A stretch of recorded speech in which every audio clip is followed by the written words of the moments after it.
थंडीमध्ये पोपटी खाण्याची मज्जा काही वेगळीच.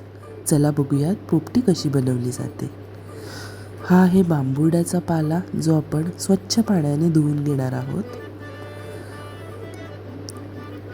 या पाल्याचं वैशिष्ट्य म्हणजे जेव्हा आपण हा पोपटीत टाकतो तेव्हा पोपटीला एक वेगळाच फ्लेवर येतो.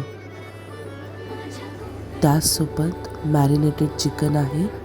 चिकन मॅरिनेट करताना फक्त मीठ, मसाला आणि हळद तेवढंच लावायचं आहे. तुमच्याकडे जर चिकन मसाला असेल तर तो लावू शकता.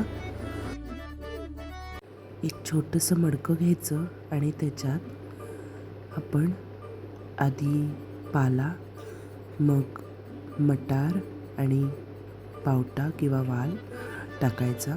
त्याच्यानंतर थोडंसं चिकन, मग थोडंसं जाडं मीठ टाकायचं मध्ये मध्ये, आणि मध्ये मध्ये ओवा टाकायचा, कारण त्यामुळे ना खूप छान फ्लेवर येतो. जर मॅरिनेट करताना मीठ असेल चिकनमध्ये तर आत्ता जेव्हा आपण टाकतोय तेव्हा कमी टाकायचं.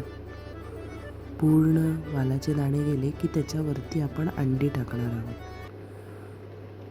हा ओवा आपण टाकतोय फ्लेवरसाठी. आता शेवटच्या थराला आपण अंडी टाकायची आहेत, जेणेकरून अंडी फुटत नाहीत. खाली जर ठेवली तर फुटण्याची शक्यता असते.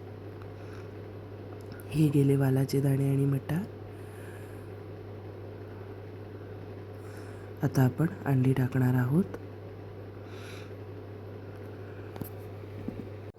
आता मडकं टाईटली पालांनी असं बंद करून घ्यायचं आणि उपडं असं मडकं आपण मातीत ठेवणार आहोत आणि त्याच्या चारी बाजूनी लाकडं टाकून त्याची अशी छोटीशी होळी करायची.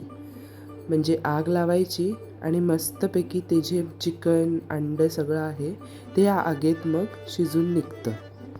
तर बघूयात.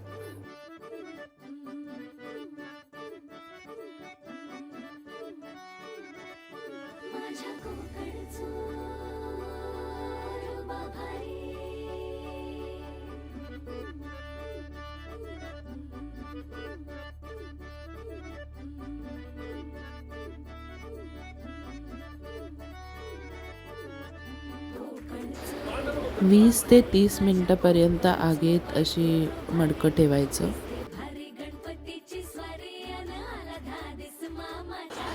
ही पोपटी खूप टेस्टी लागते आणि विशेष म्हणजे 0 ऑइलमध्ये पोपटी केली जाते. सो आम्ही अशी ही पोपटी एन्जॉय केली शेवटी.